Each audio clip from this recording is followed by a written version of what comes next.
umaga po at welcome po sa ating programa, My Morning Manna with Pastor OG.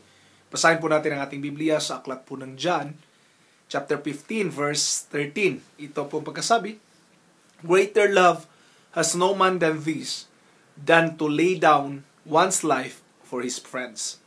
This morning, our topic will be, no greater love. Walang higit na pag-ibig. Ang tunay po na kahulugan ng pag-ibig, hindi na tayo ang umiibig sa Diyos, kundi ang Diyos ay umiibig sa atin.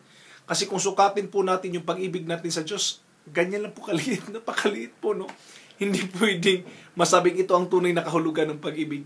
But God's love for us is greater than we can imagine. Higit pa po siya sa kaya nating isipin. Higit pa po siya sa kaya nating intindihin at unawain. Maging ang definition siguro ng Webster Dictionary, hindi kayang ibigay yung definition ng love na kayang ibigay ng Diyos sa atin. Ang sabi po sa atin ng Biblia na walang higit na pag-ibig kaysa dito na ibigay ang buhay para sa kanyang kaibigan. Alam po natin kung sino ang namatay para sa atin. Hindi po tayo sa sarili nating gawa na iligtas, kundi dahil sa ginawa ni Jesus Christ. Siya po ay namatay para sa atin. May quotation for today na dapat po nating intindihin ay ganito. "The cross of Jesus is the supreme evidence of the love of God."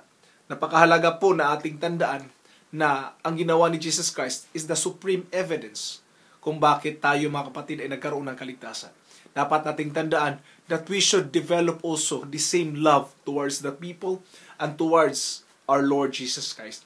Kung gaano man natin pinapahalagahan natin yung ating sarili at gaano man natin iniibig ang ating sarili, sana higit pa nating ibigin ang ating Panginoong Hesukristo dahil siya po ang higit na nagmamahal sa atin. We just need na ibalik sa Kanya yung pag-ibig na pinagkaloob sa atin. No?